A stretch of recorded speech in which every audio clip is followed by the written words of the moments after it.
Hi everyone, it's Earl and I'm down here at the beautiful Blue Pacific. It's a little overcast today, and just had to get down here to get this energy. It's fantastic, as I always mention to you. I want you to share this with me because I know that most of you can't be here with me to enjoy this wonderful environment, but you are with me. You're with me in spirit, and I want you to really realize that. I can't help from just enjoying this immensely. Every time I come down here, it's kind of overcast, but it's just thrilling to be here, living in California with just slipped up on sand over there. But it's really fantastic.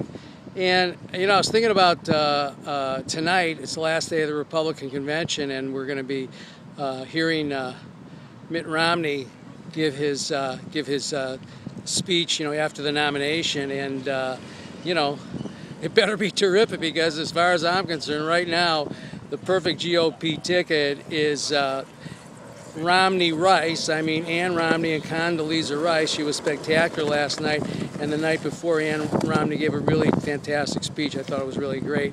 But I'm 67 years old, and I remember back to black and white television. And quite honestly, these conventions are, anticlimactic. They're really boring, because of the mass communication that we have now. I mean, everything is spontaneity and almost, an instant reaction. There's no surprises. We know it before it happens, just about. And I was thinking, what was really funny is that I remember, the days of watching, the Democratic National Convention and the GOP convention on black and white television, and later on, of course, and they were exciting, and the funny thing about it is it's funny, it's amusing, in one sense, but yet it's kind of sad in another sense, is that I really don't think that Edward R. Murrow and Frank Reynolds, Walter Cronkite, Morley Safer, Huntley and Brinkley and all those guys would be having a beer at the CNN grill. I mean, I don't know, some of you viewers that are, looking at this video, and hopefully you are, old enough to remember that, but, I'm watching John King from CNN dispensing beers from the bar, and Piers Morgan is, having a glass of beer at the end after you talk to those guys who were pretty uninteresting. And, the whole thing for me is just a real drag. And as I mentioned before, I used to be political junkie, but now, politics to me is just, I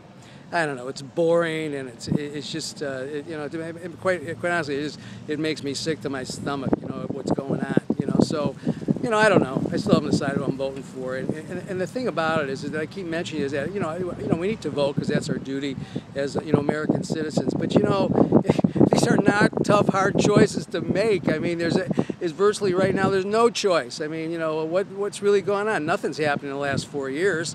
I mean, I don't see anything happening in the next 4 years, to be honest with you. The most important thing is we got to educate our kids. We got to get interested in science and technology. I mean, we're lagging so far behind, and that's why we're farming out all these jobs. We need to keep the jobs in the United States of America. Here I go spouting off again, and I don't mean to. It's just that when you attain a certain age, like I am, 67, you have a history. You remember back in time when things were better, and our parents told us that things were better, and their parents told them, and et cetera, et cetera.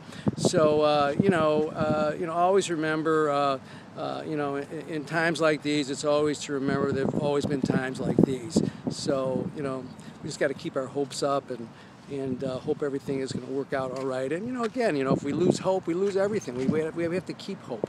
Without hope, we have nothing, So, anyway, I'm enjoying this beach, and now I got to get going over to Gold's Gym in Venice and work out because, I'm doing that fitness show, and I'm 68 next year on Memorial Day. And, it's a daunting journey.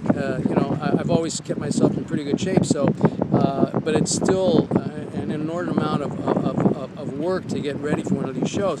Because like I said, I'm not in this to play for show. I want to win this thing. Anyway, I hope you're all having a joyous day, and God bless us all.